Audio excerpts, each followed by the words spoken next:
for you, if you're listening right now and you're wondering what is the best advice I can give you? Well, the best way to handle pain is to heal. And for me, HEAL stands for all leaders can do this, regardless of what values your company chooses to embrace or not embrace. For me, HEAL stands for lead with humility, demonstrate a certain level of empathy for those around you because they may be going through different things, show up authentically. I try to do that. People know I love ice cream. I love hats. I love fashion. I love people. I love travel. That's who I am authentically. And then last, but certainly not least, the last letter in HEAL is L. It's like lead with love. Like there's a way for us as leaders to create meaningful impact, leaning in on those people skills. They're not soft skills. You're not a soft leader if you demonstrate them. There's nothing soft about being humble and demonstrating empathy and showing up authentically and creating spaces where others can show up authentically. There's nothing wrong with those things. Welcome to the Workology Podcast, a podcast for the disruptive workplace leader. Join host Jessica Miller-Merrill, founder of Workology.com, as she sits down and gets to the bottom of trends, tools, and case studies for the business leader, HR, and recruiting professional who is tired of the status quo. Now here's Jessica with this episode of Workology. Hello there, and welcome to the Workology Podcast, sponsored by ACE, the HR Exam, and Upskill HR. These are two of the courses that we offer here at Workology for HR certification prep and recertification for HR leaders. Now, this podcast is part of an ongoing series on the Workology Podcast focused on the roles and responsibilities of the Chief People Officer or the Chief Human Resources Officer, also called the CHRO. The CHRO is sometimes called the VP of People, or as I mentioned, the Chief People Officer. And this is an executive or C-level role that deals with managing human resources, as well as organizational development and implementing policies of change. This is all designed to improve the overall efficiency of the company. The CHR podcast series is sponsored by HR Benchmark Survey. Share your insights at hrbenchmarksurvey.com. Now, one of the reasons I continue to do this series is because there's a lot of mystery about that Chief People Officer role. And frankly, it's shifted a lot in a short amount of time. So I want aspiring HR leaders to know about these Chief People Officer roles and the kinds of experiences and responsibilities that they need to move into that role. And as far as other HR leaders, I want us to hear from our peers so that we learn and understand and collaborate together. Before I introduce our guest for today, I do want to hear from you. Please text the word podcast to 512-548-3005. Ask me questions, leave comments, and make suggestions for future guests. This is my community text number, and I want to hear from you. So today I am so excited because I'm joined by Donald Knight. He's the Chief People Officer for Greenhouse Software. Donald is a strategic HR leader with over 14 years of experience leading people's teams with a focus on hiring, nurturing, and optimizing talent at a global level. He has held a number of positions, including SVP of People at Edelman and Senior Director of Human Resources at Equifax.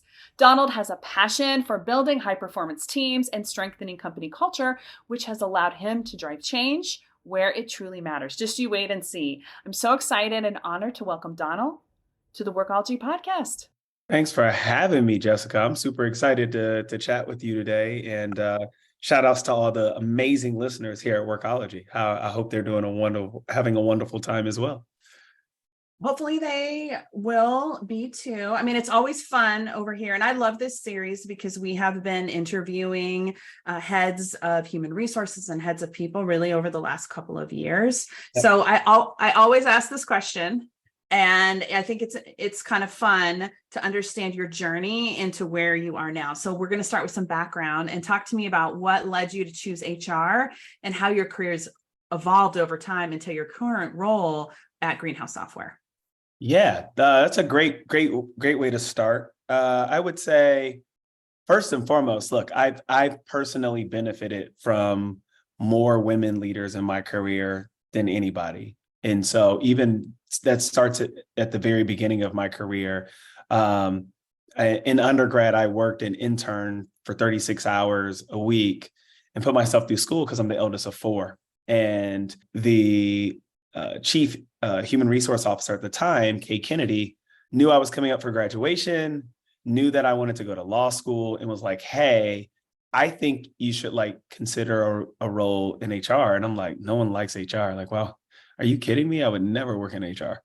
I was flattered that she would offer me the opportunity, but I was just like, not interested. And you fast forward, what ends up happening is I end up talking to my now wife about that opportunity. And she was like, listen, like, you connect with people really well. And like, lawyers are super defensive a lot of the time, not all of them. Like, we have a phenomenal chief legal officer at Greenhouse, shout outs to Jung, but like in many cases, like a lot of times people in the legal profession are very highly defensive, take competitive to a place that it should not be. And my wife didn't want me to have to compromise like my morals or my integrity. Pontificating on that and really thinking hard about it, I went back to Kay and I was like, hey, I might be interested. I don't know. I ended up taking a business course and I was like, no, I'm going to go get my MBA. She was like, well, look, if you do that, concentrate in HR management and I can help pay for it. So, but not for her, I would not have started in talent, in people. And, I've been very, very fortunate and blessed to work at some of the most amazing companies on the planet and be able to not only contribute, but learn, like be able to learn so much about the psychology of motivating people, the psychology of being persuasive and learning how to demonstrate influence without authority. So by the time I got to this role, I feel like those experiences really just prepared me in a meaningful way for me to just be more thoughtful, Jessica. So that's where I would say my start occurred. And now I get to work at one of the most amazing hiring software companies on the planet and, really help people find out where they want to go park their time, talent, and treasure when it comes to doing the best work of their lives. So that's pretty cool. I love that. And thank you for sharing. I think that people don't think about those employee benefit programs like tuition reimbursement enough, because it's a great way to take advantage while you're getting the work experience at the same time. So I love great mentors that make not big moves, but like help influence significant moves in people's lives. Very cool. Yeah, no, I totally align with you there. So you're the first chief people officer at Greenhouse Software. What has the experience been like for you as a leader within the company? And talk to me maybe about what you focused on the first few months in your job. What has the experience been like? I'll be vulnerable with you. I think it's been both challenging and enjoyable. And I'll tell you why. I think the challenging part is like, there's so many things that have happened since I joined roughly, 400 days ago. They're outside of the influence of our business, right? You think about economic headwinds, you think about changes and decisions on social issues that then govern the very people that need to come into a workplace and try to be productive and create meaningful impact. And so when you put all of those things and so many other things, it's challenging, right? It's trying to make sure that we lead with empathy, but also be able to, prioritize the business, but look at it through the lens of people. That's hard. It's hard work. And so for those leaders that are in similar spaces, what I would tell you is I recognize your persistence and your patience. And for the folks on their teams, what I would say is give your leaders grace. They too are human, and navigating challenging times it's just very hard.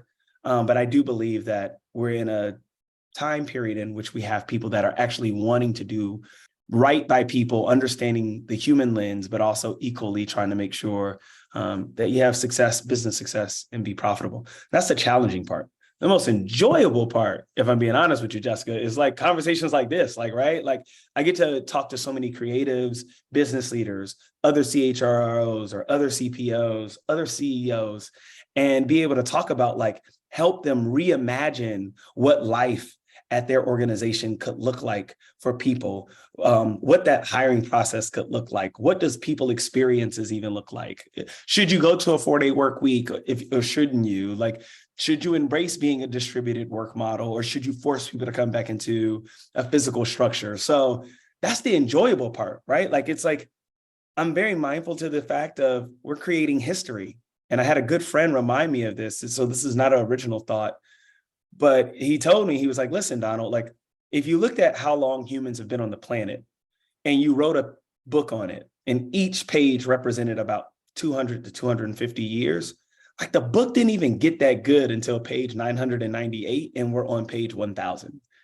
So I recognize like I take joy and pride in what I do every day because I recognize like we're literally laying the foundation for what generations after us and what the dynamic and that social contract between employer and employee will look like long term.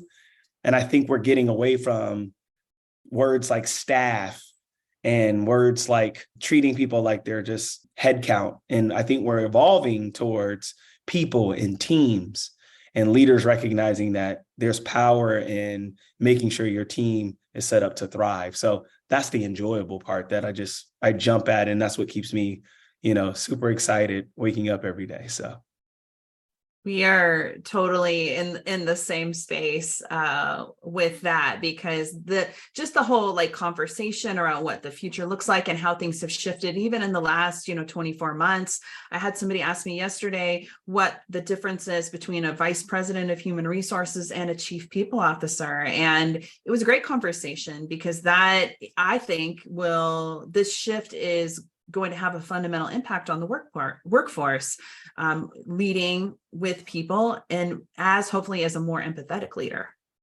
No, I totally agree.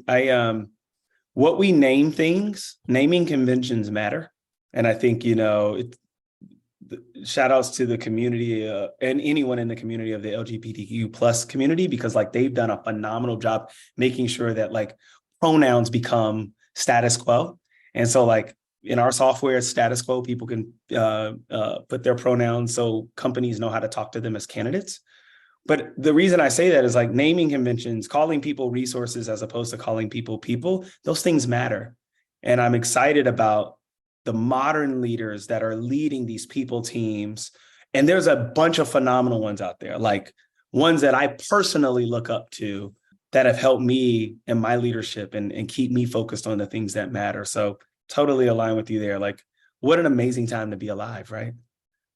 It is. Well, let's think about skills and experiences that are the most essential, or you feel like are absolute requirements for somebody stepping into a new role, whether they're the chief human resources officer or the chief people officer, and thinking about maybe someone who's just starting out in HR. What do you think that they need to be able to move progressively up to that chief people officer level? Yeah, that's a great question. I think I've deduced this. I've been asked this question a couple times. I hope each time my answer evolves and gets better, but I've kind of deduced it to three things. I think the first thing is, in the world, especially in America, we tell people that performance matters.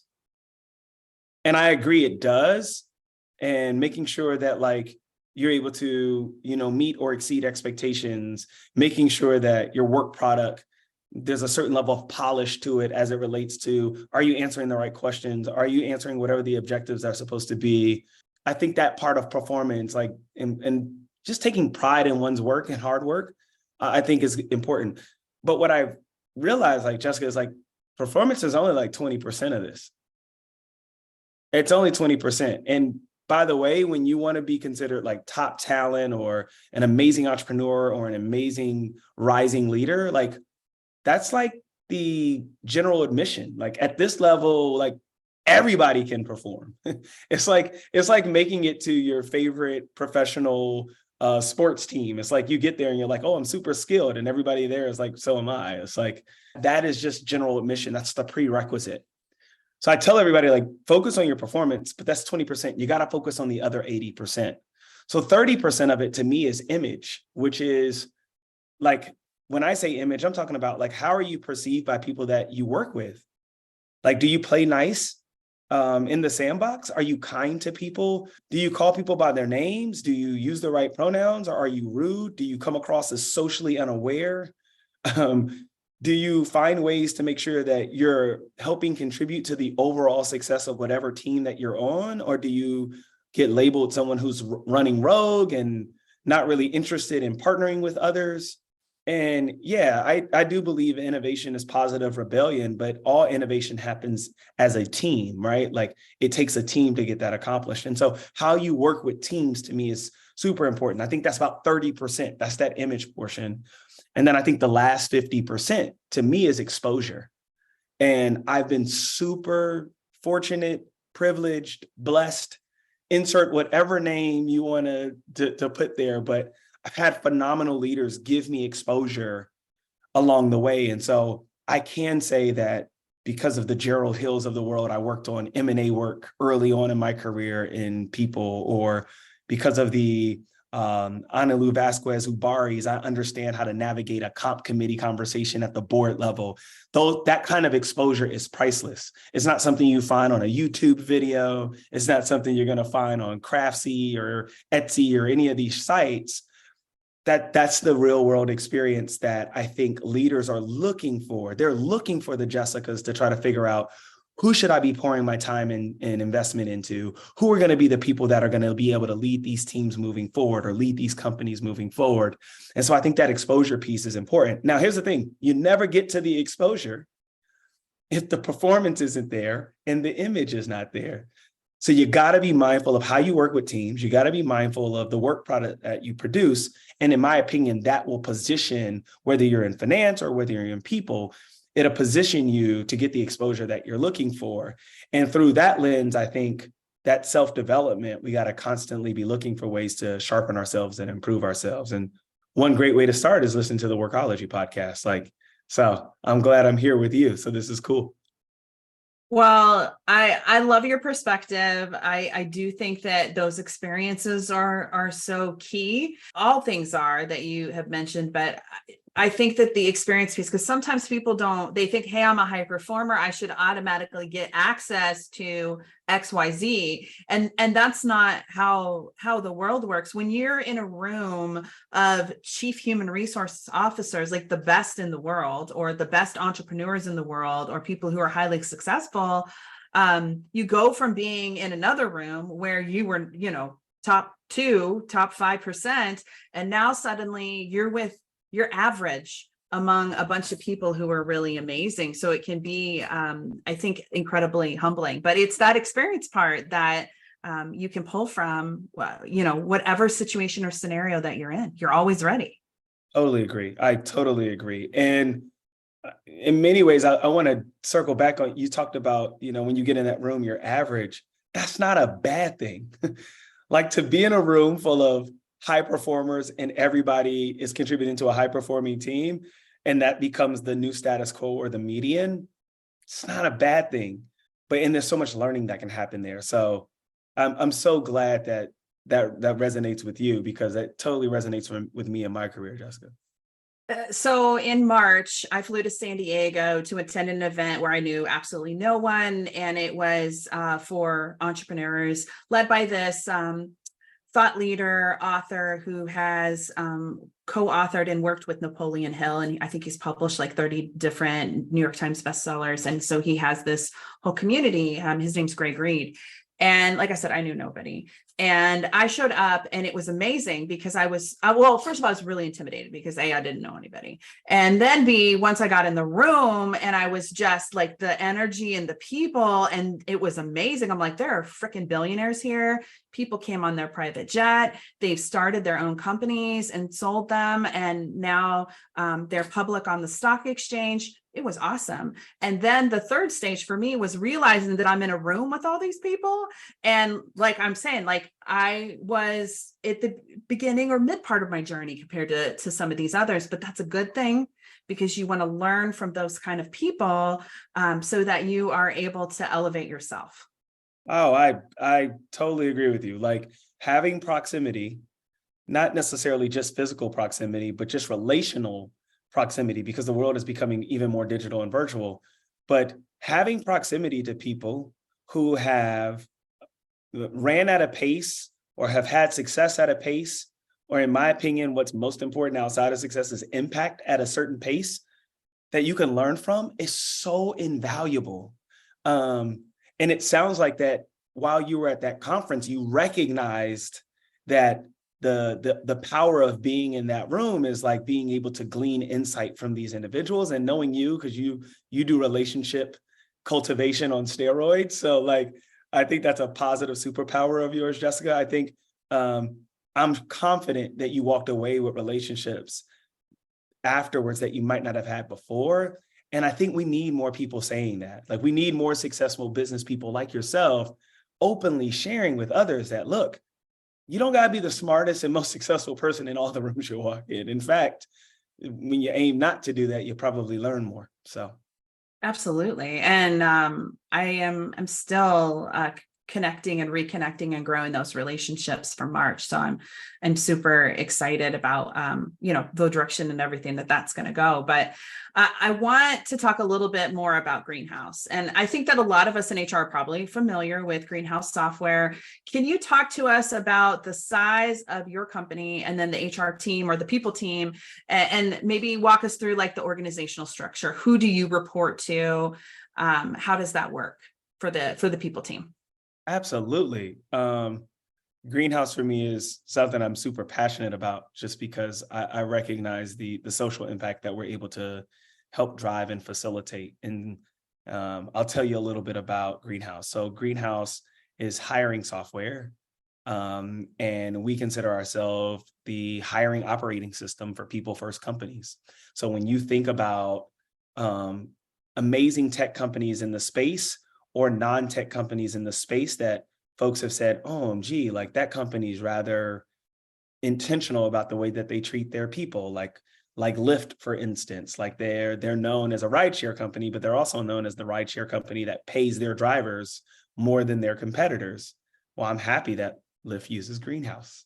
And so the beautiful thing about that, in my opinion, is like we can then look at, from a social impact perspective, the experiences that we're helping usher in for other talent when they join companies. And, I was nerding out with one of my friends, Marlene, who she started this nonprofit organization called Black Women on Boards. And basically, like the short story of it, Jessica, is her and her co-founder were getting so many requests to serve on public boards that they recognized that there was a gap, that companies didn't know where the top talented, diverse women were, and the top talented, diverse women didn't know how to get close proximity with those boards. The power for me is like, when you think about where they have worked to go accumulate those experiences, for those companies to be like, oh, you're super valuable, we need to glean your insight to help navigate the direction of our company. Well, many of those cases, they're using Greenhouse. And so I like to think that in some small way, we were help usher in the opportunities for them to have access in a structured interview way, in a non-biased way. So when they're talking to these companies as candidates, before they became employees, before they accumulated the experiences, what tools did that company have in their toolbox? And so I'm super excited. That's what Greenhouse has. We're a little shy of 900 employees. So, and we're geographically dispersed. So we have amazing Canadian talent in Vancouver and Toronto. When you come to the US, we have all types of race, ethnicity represented. And then when you go to our EMEA office in Dublin, well, we have over 14 different nationalities that are represented. And so that's super exciting. To your last point around the structure, well, this is why I get super excited, because, the reason I'm here at Greenhouse is I received this email from the CEO of Greenhouse. I thought it was a phishing attack. I was on a date night with my wife, and Ashley, and I was like, yeah, there's no way this guy knows who I am. Like, get out of here. The next day, she's like, yeah, you got to let them know. Like, they're getting better. These phishing attacks are getting better. So I went to go look up who the actual CEO of Greenhouse, and I had used it before, and come to find out it was actually Daniel. And so I think the cool part about that story for me is like, yeah, he made quite an impression reaching out to me himself directly. And even to this day, like, that's who I report to. I have an amazing team of nearly 50 people professionals. And yeah, like, we've done some really meaningful things to help shake up in a positive way what is the environment that talent can experience when they come and choose to park their time, talent, and treasure at an organization. And so that's a little bit about us. Thank you for sharing. And I am always just curious, and I'm going to link to a new report, and let me pull it up so I make sure that I'm saying it correctly. It's from the Talent Strategy Group. It just came out, but it's called the HR Operating Model Report for 2023. And it is talking about organizational structures, employee to HR ratios, those sort of things. And it's talking about how things are shifting by vertical and kind of that transition to more of a people-centered HR team, really, and leadership team. So I'm going to link to that report in the show notes so that everybody can see, and I'll send it to you too, Donald, if you haven't seen it. It's really good. I was so excited about it, and I'm such a nerd because since we started this series where I'm talking to chief people officers, I have asked, how many HR people do you have? What's the size of your team? Because I'm curious, because it is so different across industries and companies. You might be people-centered, and you could be a manufacturing plant, but is there a secret sauce that we can pull from? So thank you for sharing. Yeah, absolutely. Let's take a reset here. This is Jessica Miller-Merrill, and you are listening to the Workology Podcast, powered by ACE the HR Examine, Upskill HR. We are continuing the conversation, diving into that Chief People Officer role as part of our CHRO series. And I'm talking with Donald Knight, the Chief People Officer at Greenhouse Software. The CHRO podcast series here on Workology is sponsored by HR Benchmark Survey. Take the survey at www.hrbenchmarksurvey.com. Before we get back to the interview, please text the word podcast to 512-548-3005. Ask me questions, leave comments, and make suggestions for future guests. This is my community text number, and I want to hear from you. Benchmarking and data is crucial to HR leaders. Workology's HR Benchmark Survey is an always-on survey, and just by taking the survey at hrbenchmarksurvey.com, you're signing up to get comprehensive quarterly results, white papers, and other research from the survey right to your inbox. It takes 10 minutes or less to complete. Visit hrbenchmarksurvey.com. You mentioned pronouns and the option to include those for candidates. I love the inclusivity of what Greenhouse does and your approach, because we have met before and had a number of conversations.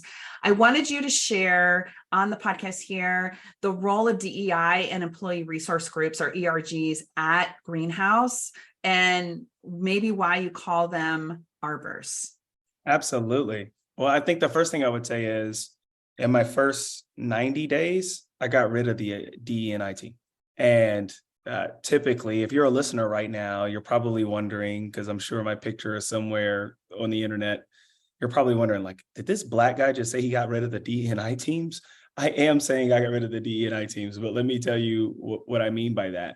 What I found is that in environments where you have diversity, equity, and inclusion, many of the historically underrepresented communities or even marginally oppressed communities are not having the same experience as their majority counterparts. We saw women that were treated differently. We saw people of color that were treated differently, people with disabilities that were treated differently, people with neurodiversity that were treated differently, veterans who were treated differently.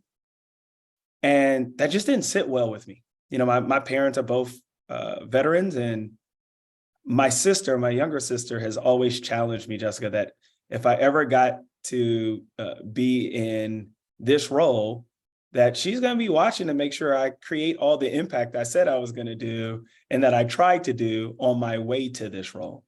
So we changed the DE&I team to the IDEA team.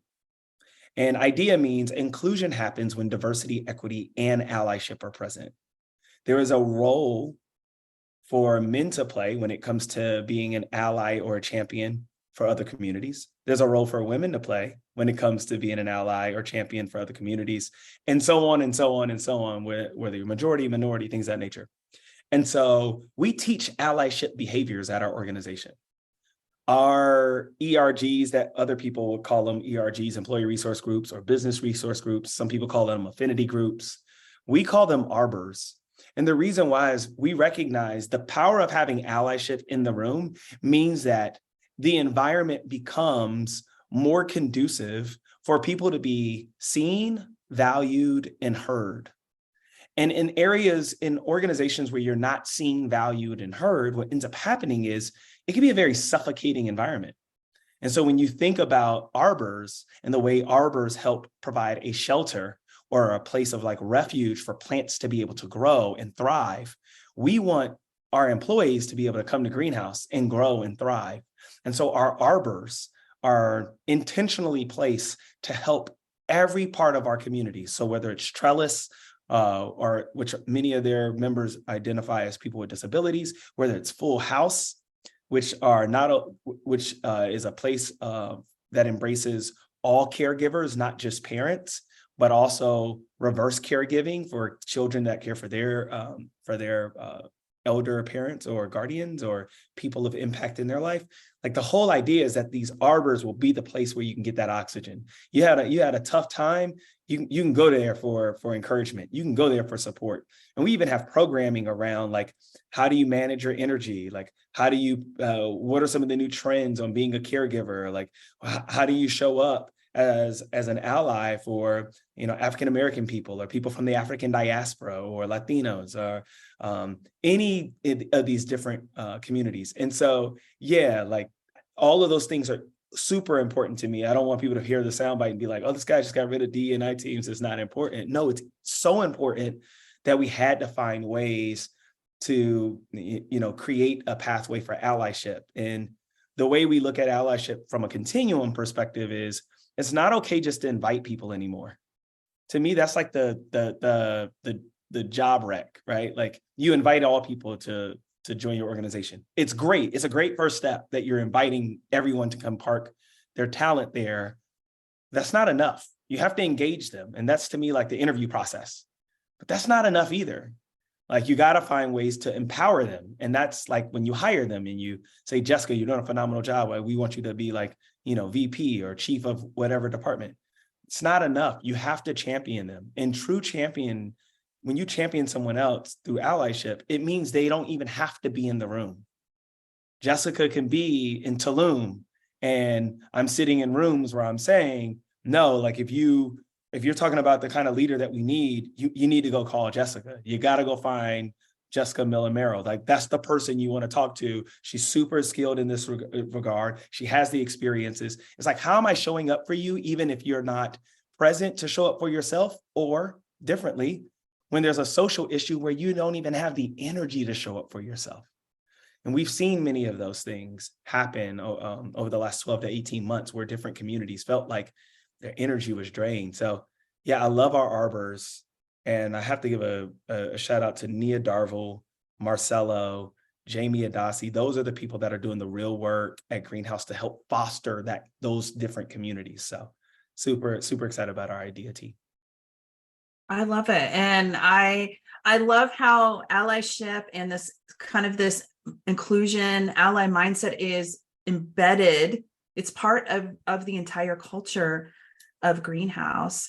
Even though I have a small team, I feel like it's our responsibility as people who have a platform and a stage, right? My podcast, you're speaking a lot of different places, for us to bring other people to the conversation who have a skill or a talent and an experience that other people need to hear about.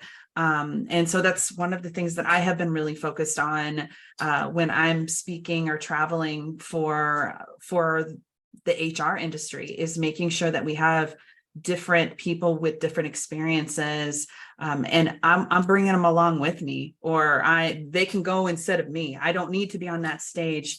They're better suited because of their experience, not because I have a blog and a podcast that a lot of people listen to.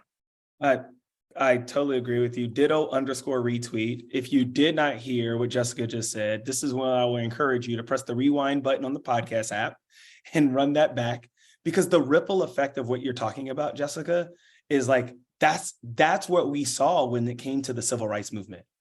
That's what we saw when it came to the suffrage movement.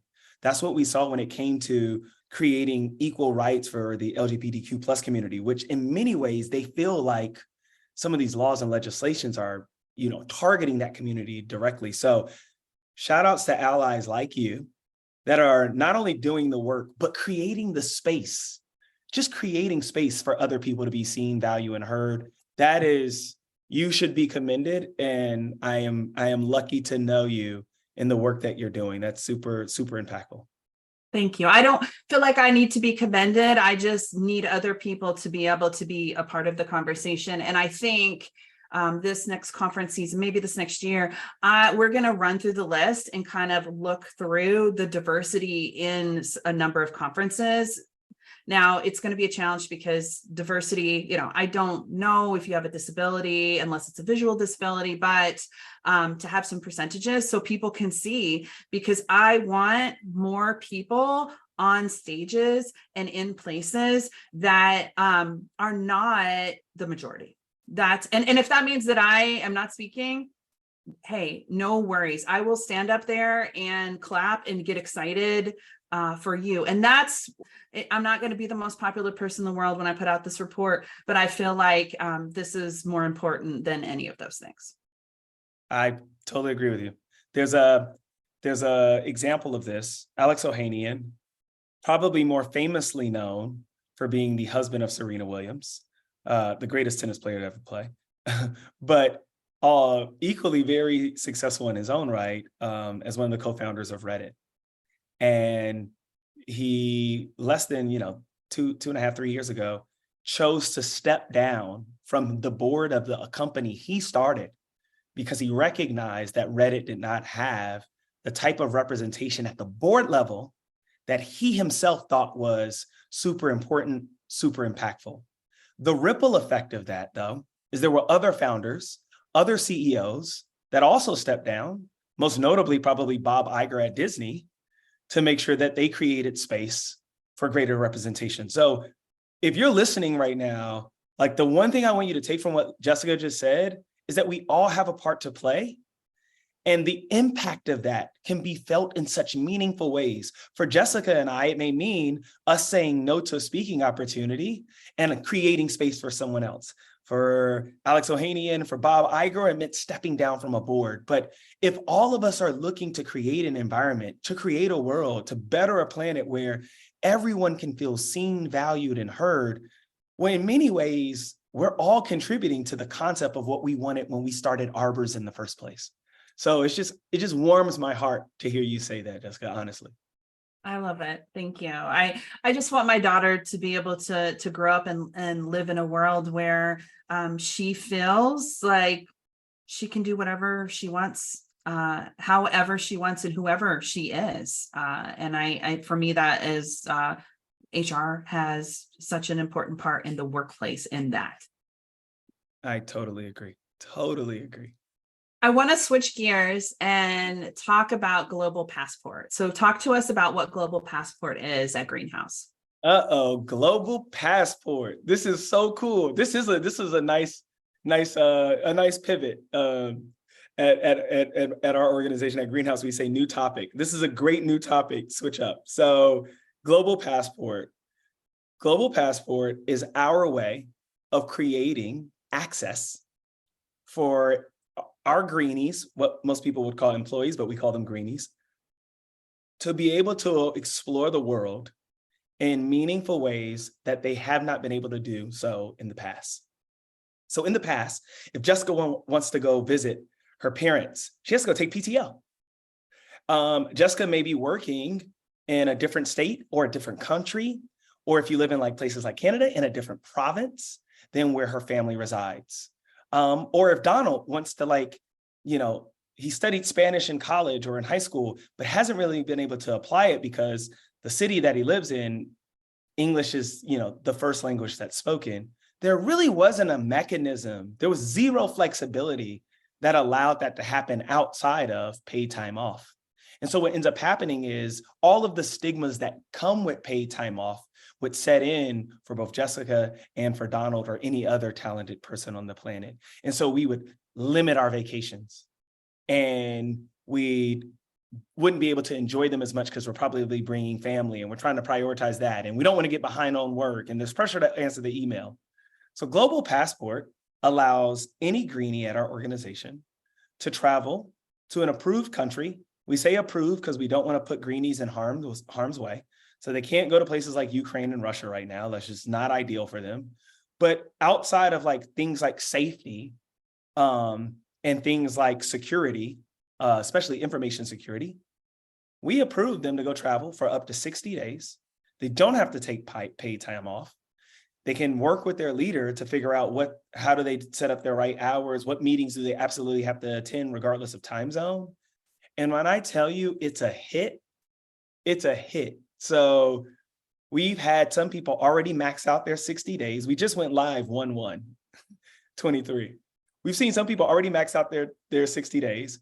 We've had people from our legal team, phenomenal employment counsel attorneys, like traveling and brushing up on Spanish or immersing themselves in certain Latino culture that they haven't been able to immerse themselves in the history of them working.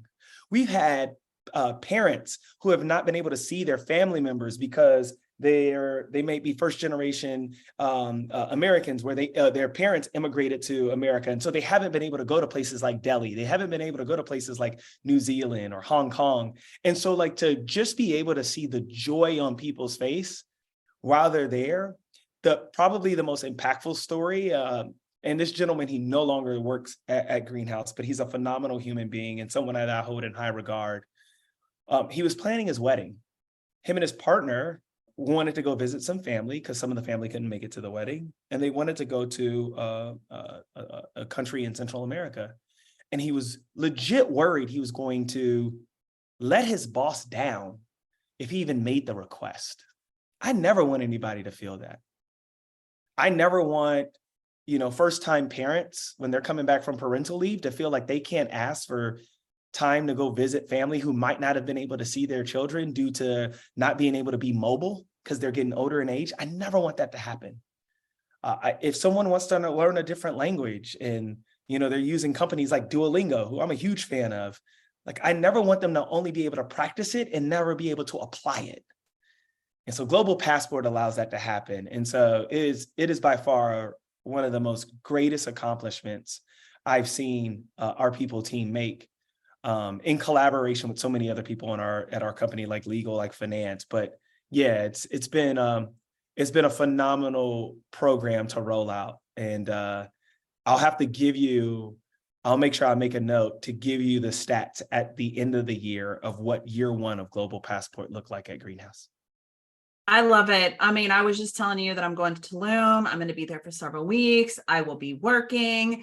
My husband will be working. That's how the world works. My daughter is in virtual school.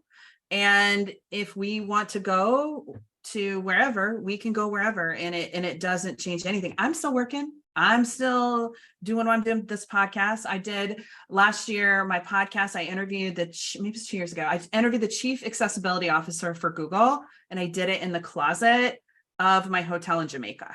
Nice. Okay. But I had the opportunity and the ability to be able to do it. Nobody knew. It was a great podcast and it was just fine. So I love that y'all are doing this because it is so amazing. Like my mom had knee replacement surgery. I was able to fly to see her and take care of her for a week. It didn't impact my job, but the opportunity to be able to do that means so much for employees. So I think this is fantastic. Absolutely. Flexibility is the number one thing that talent is looking for when they're trying to find companies where they can thrive and do the best work of their lives. And as long as I'm in business and there's leaders like you in business, I believe we have a responsibility to try to figure out how do we facilitate that flexibility. It's not saying no. It's like, how do I figure it out? If there's challenges, let's figure that out. And so Global Passport has figured that out. So let me know if you ever want to get your Global Passport stamp. We'll send you one. We'll see you a green one, of course, because it's Greenhouse, but would be very good to see where you've gone. I love it. Well, this has been a great conversation. I want to close down our interview and ask you if you could maybe share the best advice that you can offer HR leaders, maybe who are struggling with their DEI objectives. I mean, other than like firing your DEI team,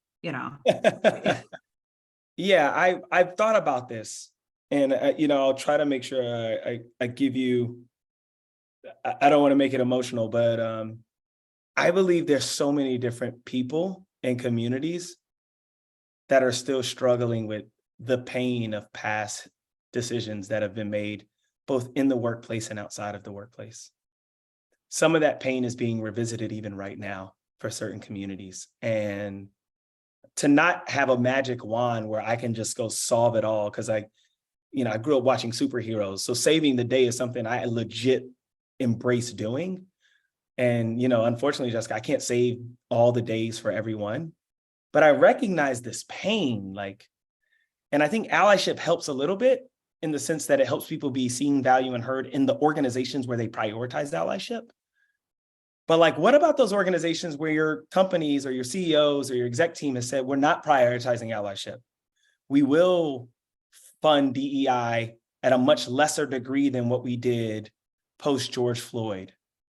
For you, if you're listening right now and you're wondering what is the best advice I can give you?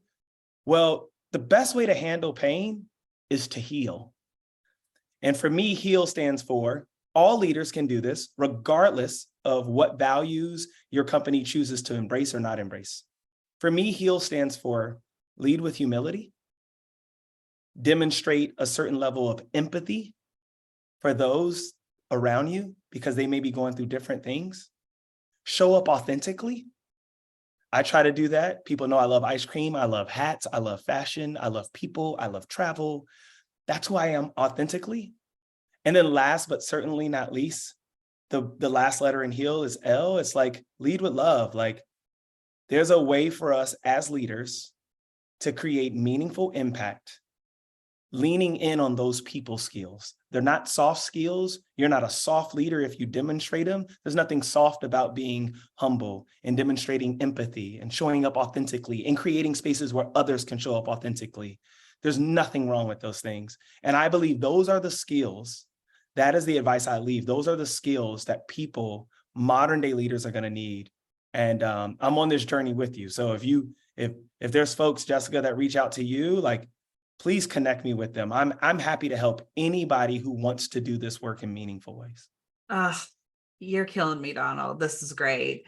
And I am going to cry as soon as we get off the call, because I think that we need more authenticity from HR leaders and just a conversation between the employees or those that need the healing, or just support. I don't know. I'm speechless right now, really. So I just want to say thank you for taking the time to talk with us today. I look forward to our next conversation for sure.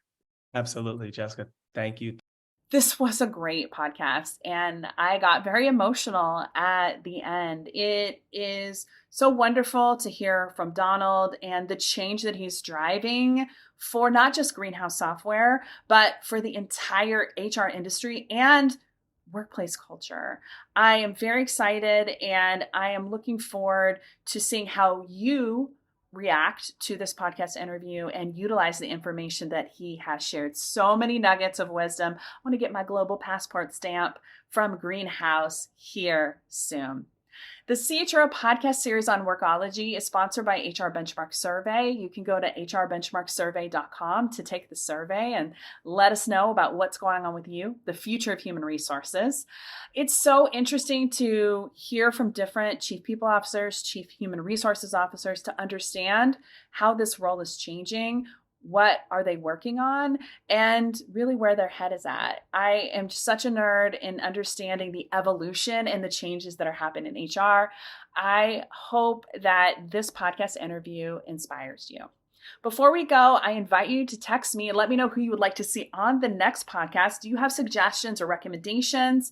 Text the word podcast to 512-548-3005. Ask questions, leave comments, make suggestions. This is my community text number. Yes, it is really me, and I want to hear from you. Thank you again for joining the Workology Podcast, powered by Upskill HR and ACE the HR exam. We offer HR certification and recertification resources and training. This podcast that you're listening to is for the disruptive workplace leader who's tired of the status quo. My name is Jessica Miller-Merrill. Until next time, you can visit workology.com to listen to all our previous Workology podcast episodes. See you soon.